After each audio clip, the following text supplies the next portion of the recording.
8 años. Pero Pedro le dijo: Eneas, Jesucristo te sana. Levántate y enrolla tu camilla. Al instante fue sanado. Entonces todos los habitantes de Lida y Sarón vieron a Eneas caminando y se convirtieron al Señor. Había una creyente en Jope que se llamaba Tabita, que en griego significaba Dorcas. Ella siempre hacía buenas acciones a los demás y ayudaba a los pobres. En esos días se enfermó y murió. Lavaron el cuerpo para el entierro y lo pusieron en un cuarto de planta alta. Pero los creyentes habían oído que Pedro estaba cerca, en vida. Entonces mandaron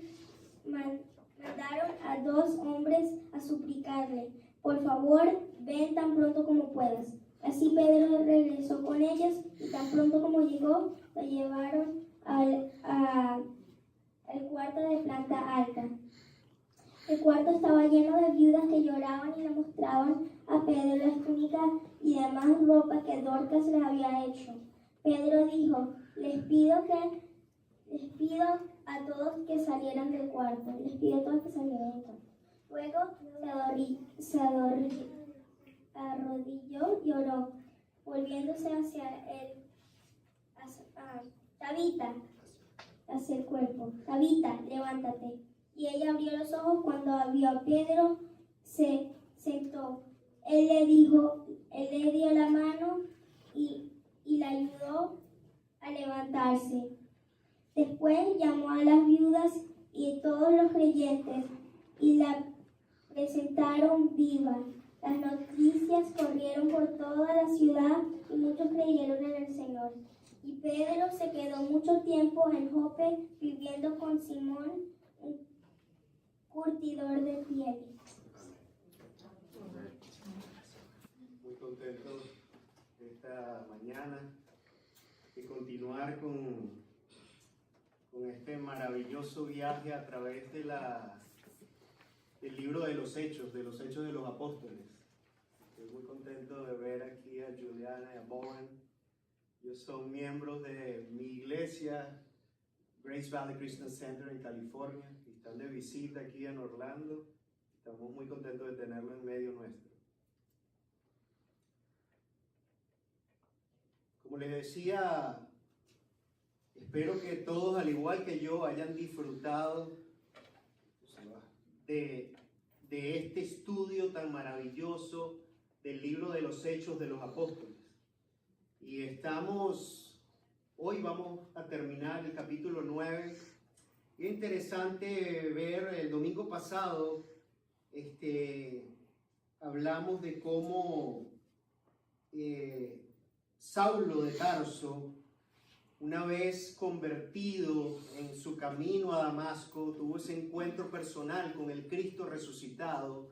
Saulo termina en Jerusalén, que es llevado allá por el Hijo de Consolación, por Bernabé. Y Bernabé es quien lo introduce a los apóstoles porque todos le tenían terror a Pablo o a Saulo de Tarso. Saulo llega allí, predica y está compartiendo la palabra del Señor allí en Jerusalén junto con el resto de los apóstoles. Y terminamos la semana pasada cuando dice que las iglesias, y lo usa en plural, y es resaltado este punto porque a pesar de que era Jerusalén, recuerden que esto sucede una vez que la iglesia se había esparcido a raíz de la persecución desatada por la muerte y martirio de Esteban.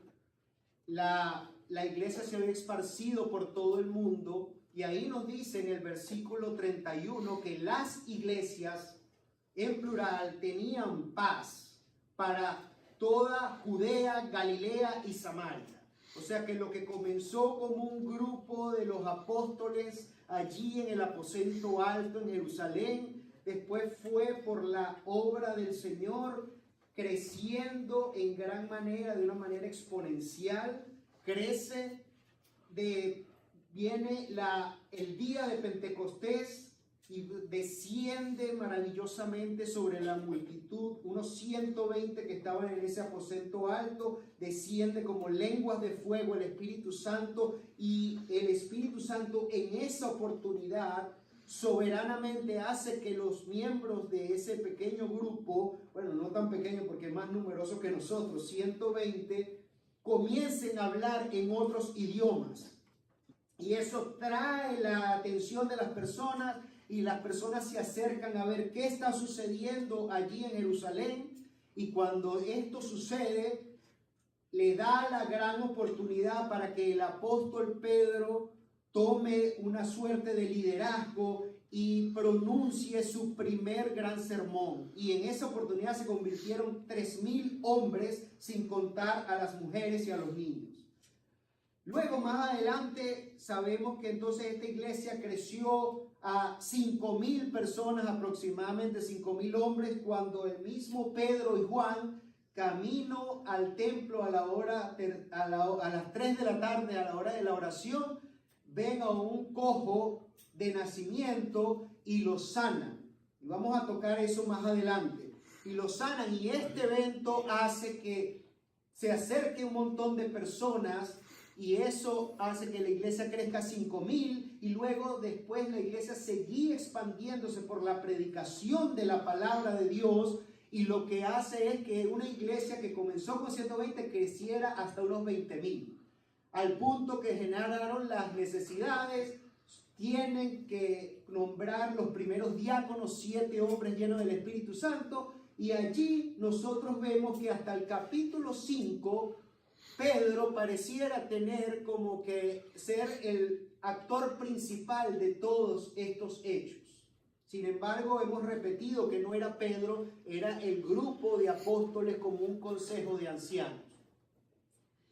Pero en el capítulo 5 quedamos que, se recuerden, después hay un paréntesis entre el capítulo 5 y el capítulo 9, que es el que vamos a ver, pero hasta el verso 31, vemos como una suerte de paréntesis. Lucas, quien escribe el libro de los Hechos, empieza a hablar de Saulo de Tarso, que cuando se da la muerte y el martirio de Esteban, y Esteban es apedreado, aparece en escena este Saulo de Tarso, que era un joven fariseo que aprobaba la muerte. He repetido que no hay evidencias en la Biblia que él también lanzó piedras contra Esteban, pero sí aprobaba su muerte. Y estaba allí, y este Saulo de Tarso entonces nos habla de cómo es convertido por la gracia del Señor en su camino a Damasco, por este celo que lo consumía, creyendo que estaba haciendo la obra de Dios, cuando en realidad estaba persiguiendo a la iglesia de Cristo. Y hemos visto después cómo Saulo habla, después que viene Ananías, por orden del Señor, pone sus manos sobre él y ora y recupera la vista, recupera la visión. Entonces es que viene Saulo y comienza inmediatamente a predicar allí mismo en Damasco. Y luego baja a Jerusalén, 3 días de camino desde Damasco hasta Jerusalén. En Jerusalén sigue predicando. Todos tenían terror de este Saulo, y les repito, fue Bernabé, el hijo de consolación, quien lo introduce a los apóstoles y le dice cómo fue que Saulo fue convertido. Le da la oportunidad a Saulo a exponer ante los apóstoles su encuentro personal con Cristo.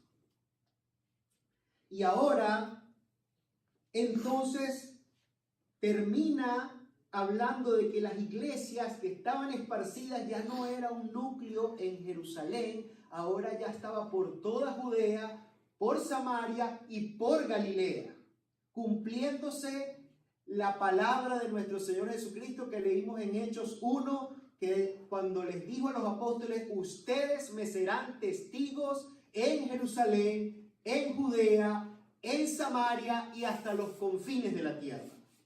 Se cumple la palabra del Señor como siempre sucede. Y ahora Lucas hace un nuevo paréntesis y vuelve a hablarnos de Pedro. Y vamos a ver qué es lo que está sucediendo acá. Y antes de hablar de Pedro, yo quiero que oremos. Incline su rostro. Señor amado Padre Celestial, te alabamos y te adoramos. Hemos venido en esta mañana a adorarte y alabarte, pero también a escuchar tu palabra.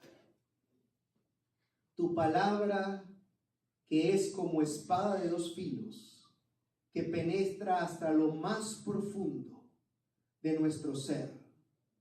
Te pedimos que sea tu palabra hablándonos en esta mañana. Que no sea yo, Señor. Yo quiero menguar para que tú crezcas. Yo no tengo nada con qué edificar a estas ovejas tuyas. Eres tú el único que tiene palabra de vida eterna. Así que permite, Señor, que pueda ser un instrumento tuyo para predicar tu palabra con precisión, con profundidad, con pasión, con autoridad y con amor.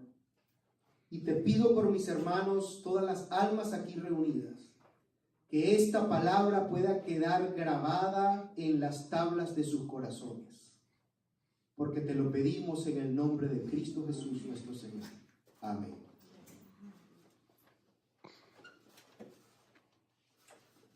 Les decía que ahora Lucas hace un paréntesis y vuelve a hablarnos de Pedro. Pero ¿dónde quedó Pedro? Pedro quedó en el capítulo 5.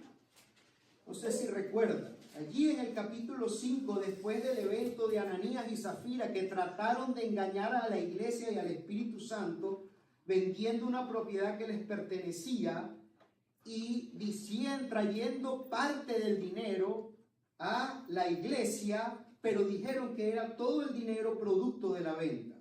Y sabemos lo que pasó con estos engañadores, que cayeron el Señor los mató de una manera ejemplarizante, y a partir de ese momento la iglesia se llenó del temor de Dios. Es interesante que después de eso, entonces Pedro dice que hacían, en el versículo 12 del capítulo 5, dice: y por la mano de los apóstoles se hacían muchas señales y prodigios en el pueblo, y estaban todos unánimes en el pórtico de Salomón. Dice, y los que creían, el 14, y los que creían en el Señor aumentaban más gran número así de hombres como mujeres. Versículo 15, tanto que sacaban a los enfermos a las calles y los ponían en camas y lechos, para que al pasar Pedro, a lo menos su sombra cayese sobre alguno de ellos y fuesen sanados. Y dice el 16, y aún de las ciudades vecinas, muchos venían a Jerusalén, trayendo enfermos y atormentados de espíritus inmundos, y todos eran sanados. Luego viene la selección de los diáconos, luego viene el martirio de Esteban, y luego nos habla de otro de los diáconos, Felipe, que fue a Samaria a evangelizar Samaria. Y cuando vieron lo que había sucedido en Samaria, los apóstoles fueron a Samaria a ver qué había pasado. Y es allí la vez que entendemos qué había pasado con Pedro, entre esos apóstoles que fueron a Samaria a ver la obra del Espíritu Santo en medio de los samaritanos. Allí aparece nuevamente Pedro, hasta que se da este paréntesis, y vuelve a aparecer Pedro aquí en el capítulo 9, en el verso 32. ¿Y qué es lo que nos dice este relato? Que Pedro estaba visitando todas esas iglesias esparcidas. En el versículo 31 decía que ya era en toda Judea, en Galilea y en Samaria. Y los estaba visitando a todos, pero vino a la ciudad de Lida, conocida en el Antiguo Testamento como la ciudad de Lot. No Lot con T, sino Lot con D al final. Y es una ciudad que queda al noroeste de Jerusalén. Y entre el camino de Damasco y Jerusalén había que pasar por esa ciudad. Dice que Pedro estaba allí y fue a la ciudad de entonces de Lida y fue a visitar, dice, y halló allí a uno que se llamaba Eneas, que hacía 8 años que estaba en cama, pues era paralítico. Y fíjense que el versículo 32 dice que visitando a todos vino también a los santos que habitaban en Lida. Cuando se refiere a los santos, se refiere a los creyentes. Es interesante cómo la Reina Valera del 60 usa la palabra santos.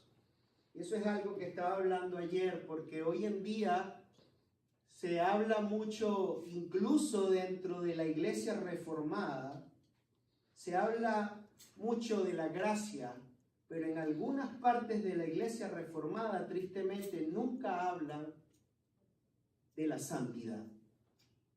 Y la Biblia dice que sin santidad nadie verá a Dios.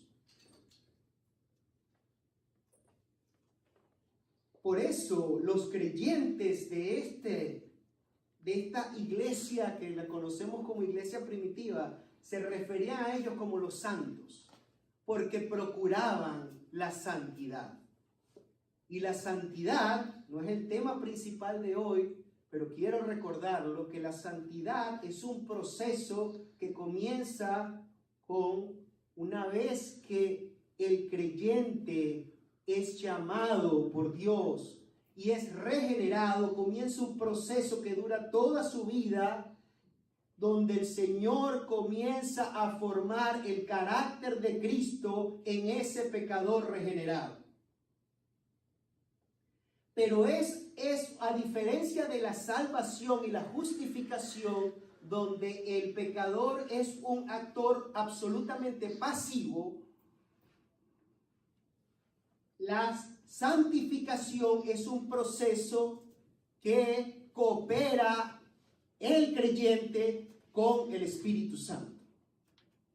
Y al cooperar implica un proceso activo de parte del creyente. Debe procurar la santidad y debe procurar cada vez parecerse más a nuestro Señor Jesucristo.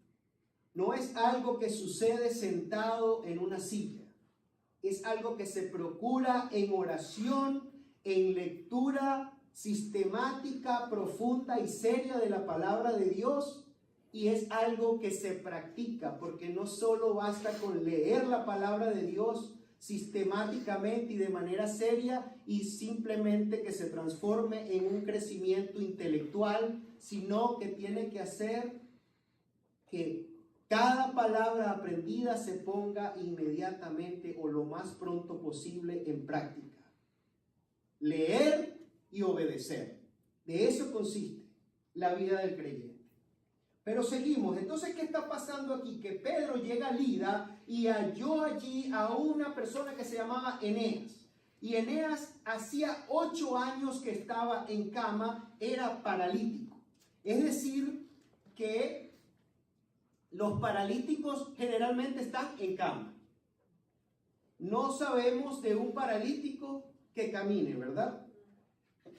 Pero aquí en la Biblia dice que hacía 8 años, así que no sabemos cómo este hombre Eneas vino a esa condición, pero ciertamente a la Biblia decir que tenía 8 años en esa condición, quiere decir que no era una condición congénita. No es que había nacido así, sino que algo pasó en la vida de este hombre llamado Eneas, el hombre griego, que hacía 8 años que estaba en cama. Y le dijo Pedro, y es interesante porque Pedro le dijo, Eneas, Jesucristo te sana.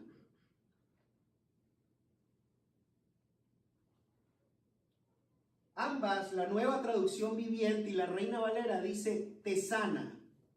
Eso quiere decir, en este momento, Jesucristo te está sanando. Y dice que enseguida se levantó en el nombre de Cristo Jesús. Un hombre 8 años. Yo no sé quiénes han tenido un abuelo o algún familiar en cama por algún tiempo? ¿O que han visto alguna persona familiar o amigo? Pero no sé cómo lo llaman acá, pero en Venezuela las personas que pasan mucho tiempo en cama le empiezan a salir unas llagas en la piel que está en contacto con el colchón. En Venezuela las llaman escaras, que hay que constantemente mover al enfermo, ¿verdad?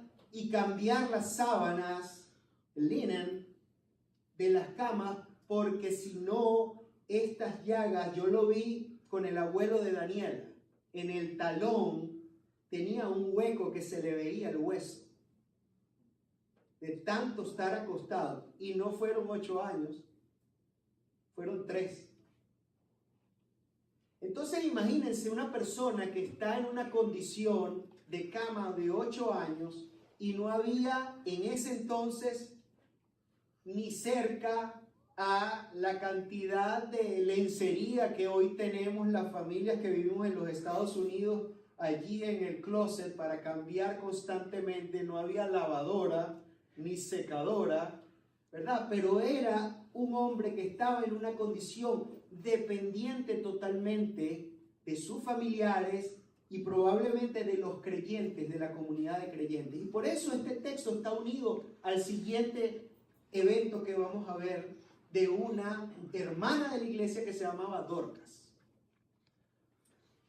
Entonces quiere decir que, pero lo interesante que me llama la atención es que el Pedro le dice a Jesús, levántate y haz tu cama. ¿Por qué Pedro le dice que haga su cama, que arregle su cama? Porque le está diciendo, no vas a tener que estar postrado más en una cama. Porque Jesucristo te está sanando hoy.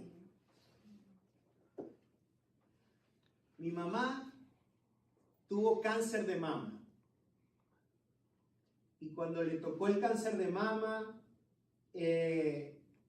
primero hubo una cirugía para extraer el tumor y después vino el proceso, el tratamiento de quimioterapia. Y ese proceso fue terrible para ella. Ella sentía que ella me decía, yo siento como que me están inyectando insecticida en las venas. Y perdió todo el cabello, que para la mujer es algo muy importante. Y también no perdió la mama completa porque hicieron una cirugía solamente extraer el tumor y el raspar a los alrededores, pero no tuvieron que hacer toda la extracción de la mama. Y los ganglios, por supuesto. Pasó 4 años y a los 4 años hizo metástasis a los pulmones y en los pulmones desarrolló 3 tumores del tamaño de una pelota de golf cada uno. Y eso le producía una tos terrible y ella decidió, dice, yo estoy lista para irme con el Señor. Me decía, Joelito, yo estoy lista. Si el Señor me quiere llevar, yo no quiero pasar por otro proceso de quimioterapia. Porque eso fue muy fuerte y no quiero repetir. Estoy lista para irme con el Señor. Y aquello para mí fue muy duro. Y eso es un testimonio que siempre lo repito y no me canso de decirlo porque escuché allí una vez más la voz de Dios hablándome a mí directamente.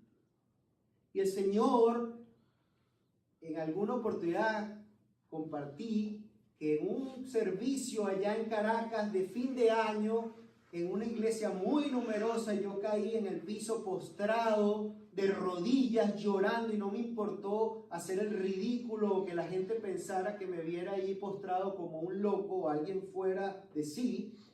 Y yo le clamé al Señor y dije, Señor, yo soy hijo único.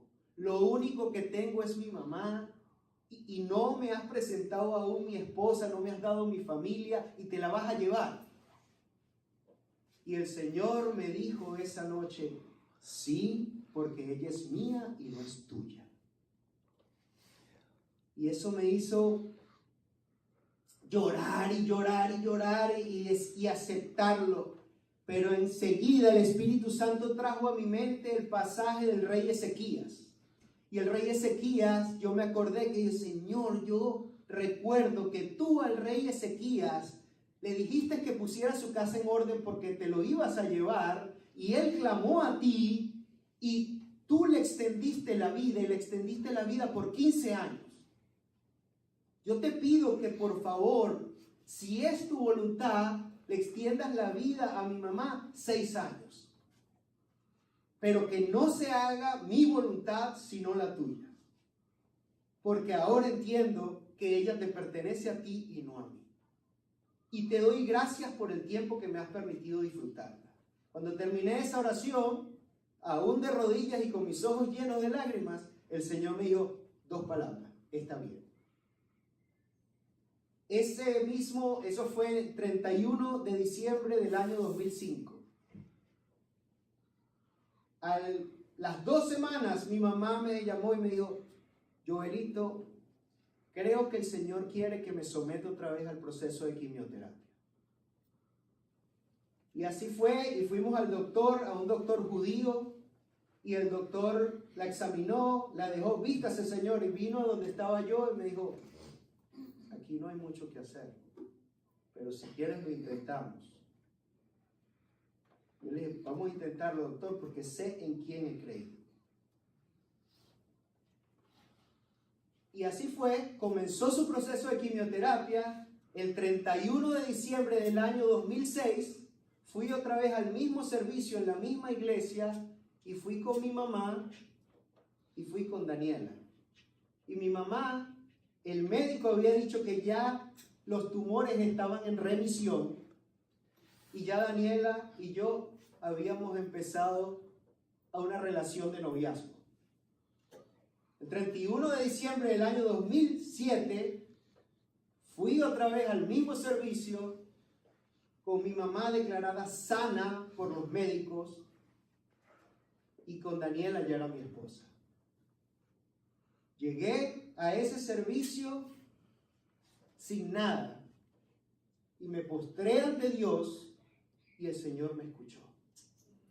Y salí 2 años más tarde con mi mamá sana y con una esposa y la familia que tanto le pedía al Señor.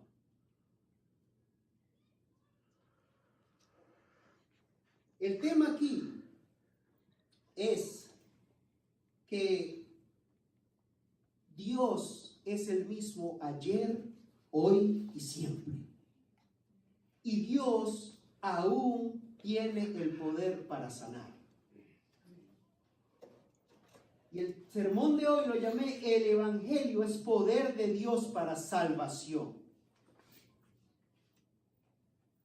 Y el primer punto es que el Dios que sana es un Dios de maravillas, de prodigios y de milagros.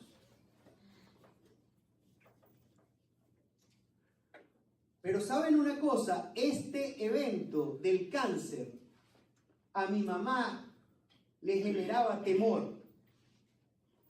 Y siempre vivía con la sombra, ¿será que me va a volver a repetir?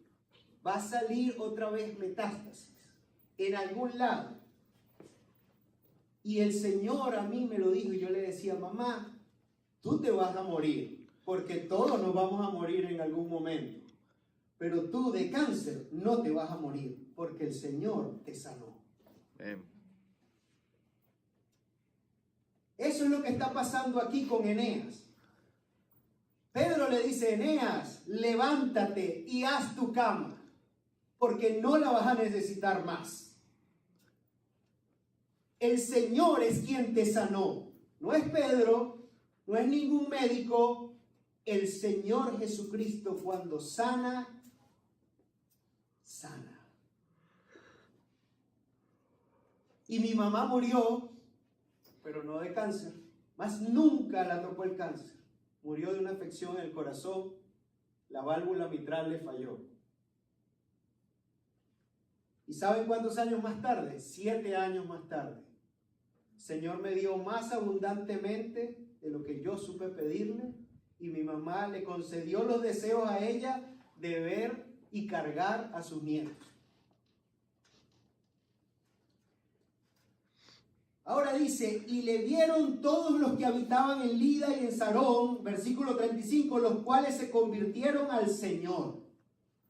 Y después habla que había entonces en Jope una discípula llamada Tabita, que ese es el nombre en hebreo, Tabita, pero el nombre en griego era Dorcas. Y estos dos nombres, tanto en hebreo como en griego, significan lo mismo, significa gacela, antílope. Si ustedes han visto una gacela, es un animal precioso y muy rápido, lleno de vida cuando uno ve una gacela. Pero esta gacela dice que abundaba en buenas obras y en limosnas que hacía. Y aconteció que en aquellos días enfermó y murió. Después de lavada, la pusieron en una sala, y como Lida estaba cerca de Jope, los discípulos oyeron que Pedro estaba allí en Lida y lo mandaron a buscar. Venga rápido a donde estamos, aquí en Lida, que venga a Jope, perdón. Oyendo que Pedro estaba allí en Jope, le enviaron 2 hombres a rogarle, no tardes en venir a nosotros. Levantándose entonces Pedro fue con ellos, y cuando llegó le llevaron a la sala en un aposento alto también, a donde la rodeaban todas las viudas, llorando y mostrando las túnicas y los vestidos que Dorcas hacía cuando estaba con ellas. Entonces todos, cuando recibieron a Pedro contentos, todas aquellas amigas, todas aquellas viudas, se pusieron muy contentas al ver al apóstol Pedro y le dijeron, qué bueno que está aquí Pedro, apóstol. Le dijeron, miren todas las cosas que nos ha dado esta mujer, Dorcas. Le enseñaron las prendas, las túnicas, que es prendas interiores y prendas exteriores. Era una mujer que abundaba en buenas obras. Era una mujer que estaba dedicada al cuidado de las viudas. Y las viudas eran quizás los miembros de la sociedad más desprotegidos. Después aprendemos con Pablo que la iglesia no debía hacerse cargo de todas las personas en necesidad en la iglesia. Pablo nos los explica muy bien más adelante en sus cartas, porque él le dice a Timoteo, a su hijo en la fe, Timoteo, tú puedes incluir en la lista de ayuda de las iglesias solamente las viudas que cumplan ciertas condiciones. ¿Cuáles son esas viudas? Mayores de 60 años, que hayan sido fieles en su vida a sus esposos, que hayan tenido una conducta intachable y que no tengan hijos y familiares cercanos. Esas entonces son las que pueden ser parte de la ayuda económica y material que la iglesia les provea. Si son jóvenes, Pablo les dice que se casen de nuevo. Pero las que tienen familia, su familia debe velar por ellas. Porque hay un principio, ¿verdad?, que es un mandamiento: honra a tu padre y a tu madre. Dice la palabra, porque esto es lo bueno. Y el que honra a su padre o a su madre tendrá larga vida en esta tierra. Pero entonces aquí vemos un número de viudas que eran viudas que prácticamente estaban siendo favorecidas por la labor de una hermana llamada Gacela, Dorca o Tabita.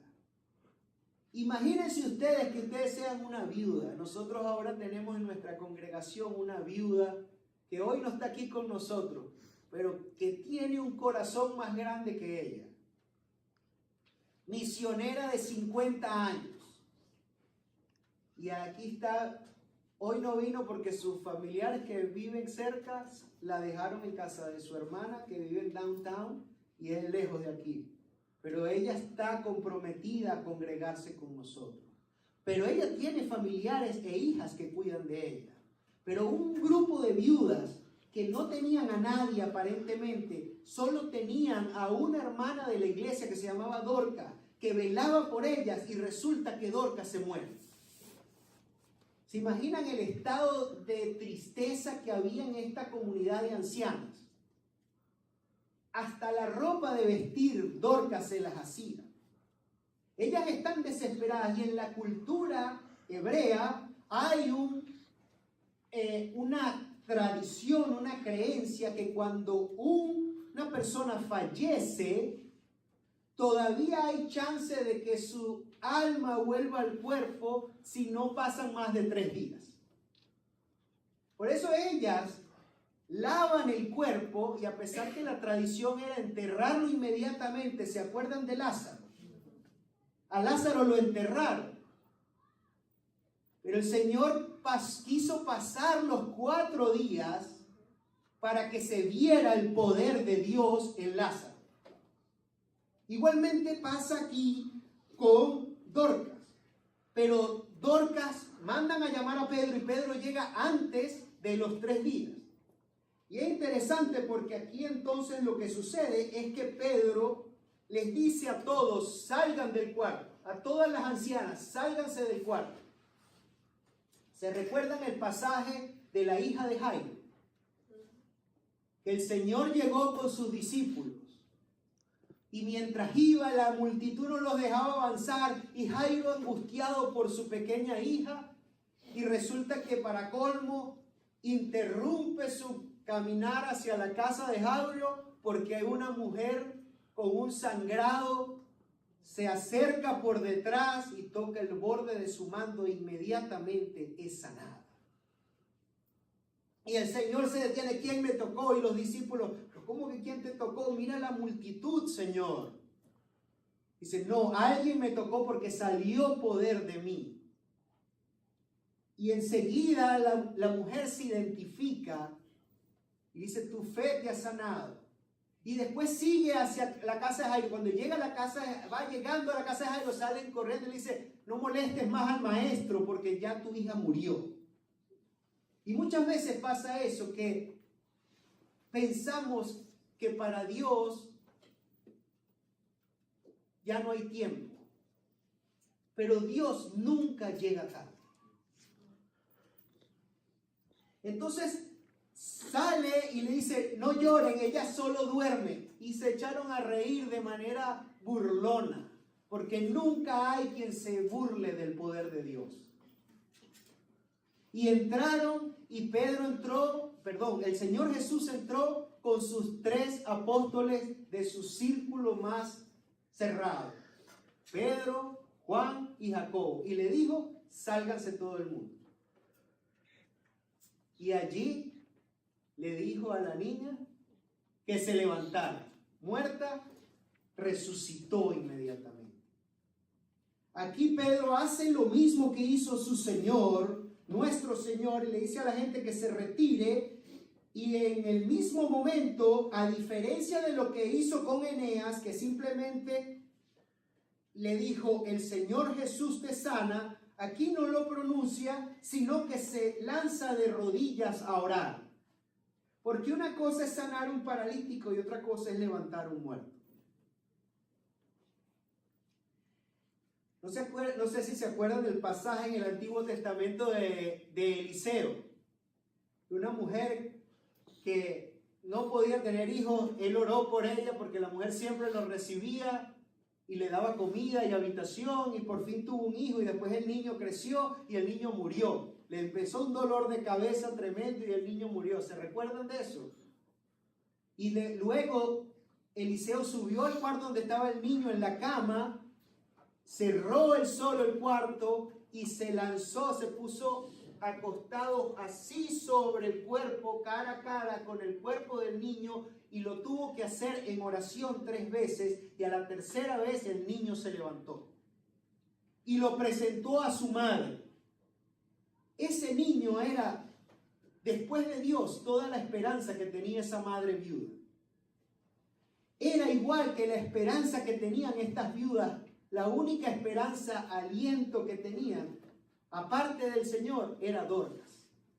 Y se murió. Y llega Pedro y ora y se lanza de rodillas a implorarle al Señor. Y entonces dice, después que oró, le dijo entonces, Tabita, levántate.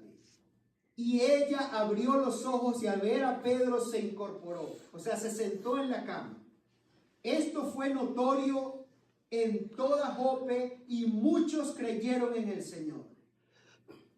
Y aconteció después que se quedó muchos días en Jope en casa de un cierto Simón, curtidor de pieles. ¿Cuál es el primer punto? Que Dios aún sana. Y Dios sana de afecciones físicas si Él quiere, cuando Él quiere y como Él quiere. Pero Dios puede sanar hoy igual que lo hizo en los tiempos de la iglesia primitiva. Es el mismo Dios y tiene el mismo poder. Y Él puede sanar de manera sobrenatural, como estos casos, o puede sanar por medio de la ciencia, de la medicina. Pero al final, sea de manera sobrenatural, con la intervención de la ciencia y la medicina, o sin la intervención de la ciencia y la medicina, al final es una obra de Dios. Es un acto soberano de Dios que, repito, Él lo hace si Él quiere, cuando Él quiere y como Él quiere. En el caso de mi mamá, fue a través de la medicina, pero la gloria se la daré siempre a Dios porque fue Él quien la sanó.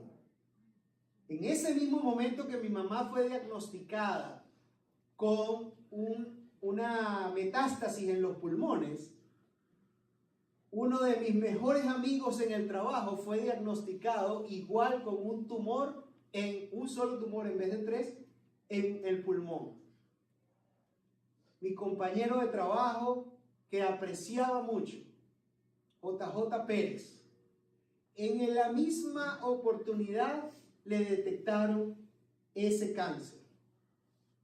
Como ya saben, mi mamá fue sanada por el Señor. A mi amigo JJ Pérez, que tanto le prediqué del Señor y que yo creo que el Señor tuvo misericordia de él, en 6 meses se lo comió el cáncer.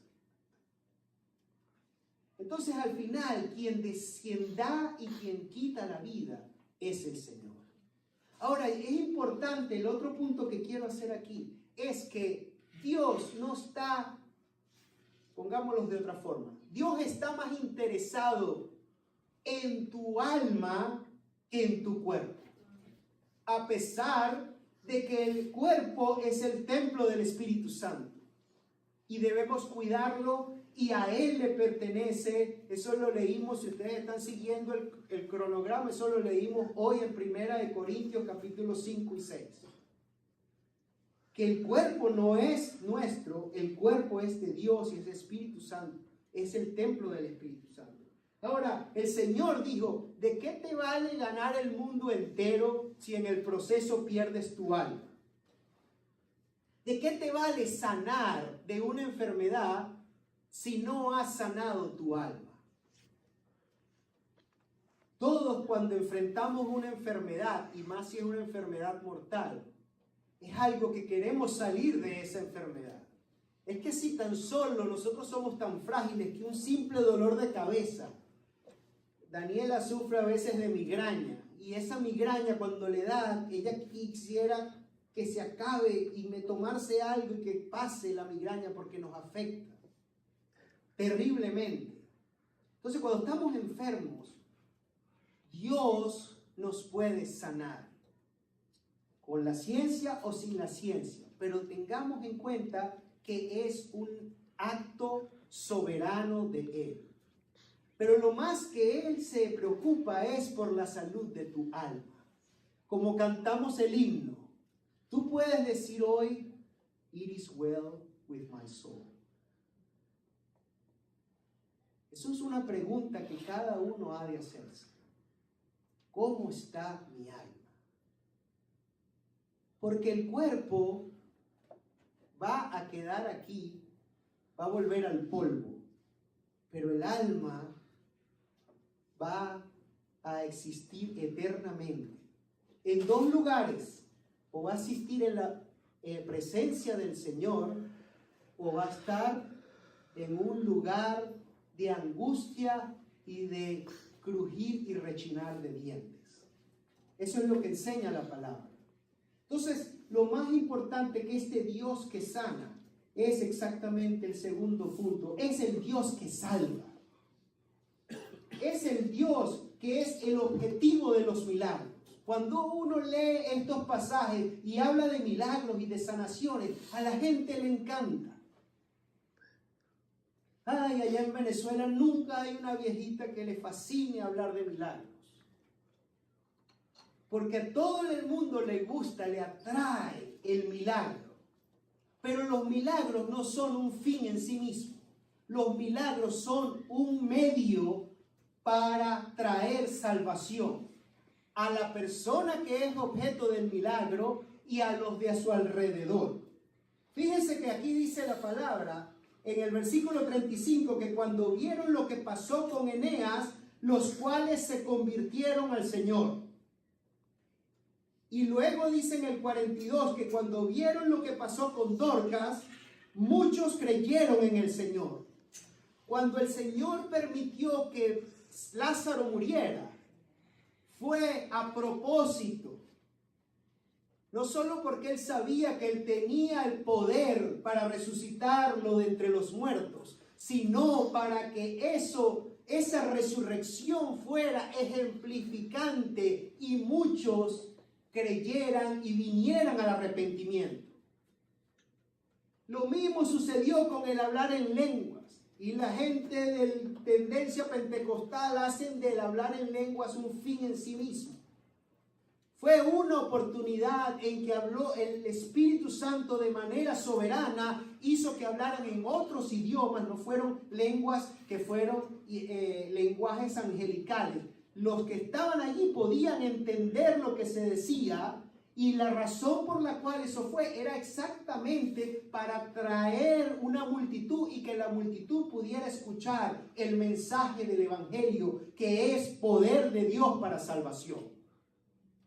Y allí creyeron 3,000. Y esta iglesia, cada vez cuando Pedro y Juan camino a la puerta de la Hermosa sanaron a este cojo de nacimiento, no fue solamente sanar el cojo. Lo más importante no fue el cojo. Lo más importante fueron los 2,000 personas que tuvieron la oportunidad de escuchar el poderoso mensaje del Evangelio y creer. Entonces, cada vez que hay un milagro, un prodigio, una maravilla que Dios hace, no es un fin en sí mismo, es un medio que Dios utiliza para fortalecer nuestra fe, porque nuestra fe es débil.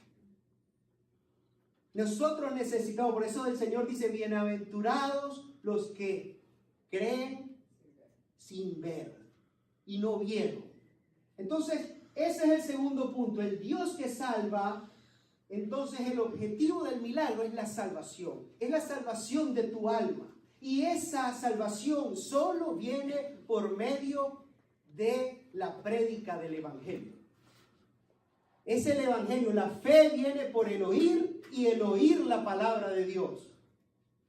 No oír mensajes de autoayuda, no oír mensajes de estos gurús que hay que suben el ánimo y que escriben libros. Solo Dios tiene poder porque la salvación le pertenece al Señor. Y es en su gracia y en su infinita gracia es Dios quien suma a los que han de ser salvos a su iglesia. Para eso fue que Dios permitió. Y dice dice la palabra en Hechos, en los primeros capítulos, que la iglesia crecía y que todos los apóstoles y los discípulos perseveraban en la doctrina de los apóstoles, en el partimiento del pan, en la comunión y en la oración. Y dice también que se hacían muchas señales, prodigios y milagros, porque eso es lo que la gente veía y eso les permitía tener el suficiente fe para aceptar el mensaje de que Cristo Jesús es el Mesías y que murió en la cruz y resucitó al tercer día para poder lavar los pecados de una generación pecadora. Ese es el punto. Y finalmente, para concluir, el tercer y último punto es las obras como muestra de la fe. Aquí vemos una hermana, una hermanita, no sabemos qué edad tenía, llamada Dorca o Tabita, que verdaderamente mostraba en sus obras la fe que ella tenía. El hermano de nuestro Señor Jesucristo, Santiago, dice: la fe sin obra es muerta. Y es interesante si vamos a Efesios, capítulo 2, versículo 8. No lo sabemos de memoria, ¿verdad? Dice: porque por gracia sois salvos por medio de la fe, y esto no de vosotros, pues es un don de Dios, no por obras, para que nadie se gloríe, porque somos hechura suya, creados en Cristo Jesús para buenas obras, las cuales Dios preparó de antemano para que anduviésemos en ellas. Es decir, que la salvación que es por gracia y es por medio de la fe, no por obras para que nadie se gloríe. Obras quiere decir que con tus obras, Dorca, Tabita, no era salva y creyente por todos estos prendas de vestir que le hizo a las viudas. Ella era salva y creyente y tuvo la fe salvadora porque Dios se la regaló por gracia. Por gracia ella fue sumada a la iglesia. Y enseguida que fue sumada, que no hay registros en las escrituras de cómo fue su conversión, lo que sí sabemos es, como dice la palabra, por sus frutos los conoceréis. Y esta mujer daba testimonio de que verdaderamente había tenido un encuentro con el Cristo resucitado. Espiritual, no visual. Si hubiese sido visual, lo hubiese convertido en un apóstol, ¿verdad? No, tuvo un encuentro, un llamado que es un llamado de Dios, y su vida fue transformada radicalmente y sus obras lo demostraban, al punto que toda la comunidad la lloraba y deseaba que resucitara. ¿Qué piensas tú que van a decir tus vecinos y amigos cuando tú mueras? ¿Qué crees que van a decir?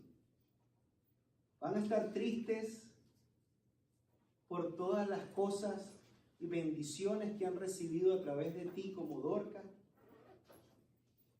¿O no estás tan seguro?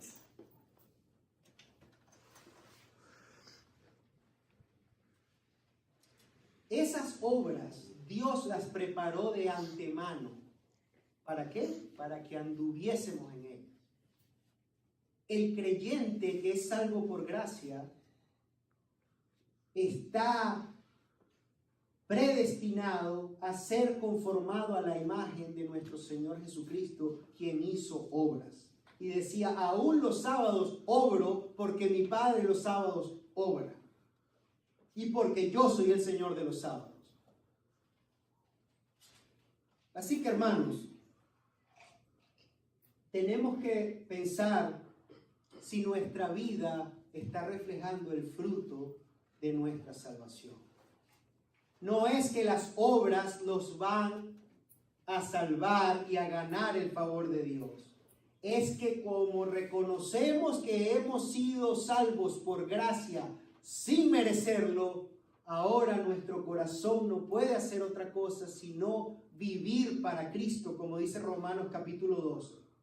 Ya no vivo yo, sino que vive Cristo en mí, y vivo para servirle a aquel que me salvó.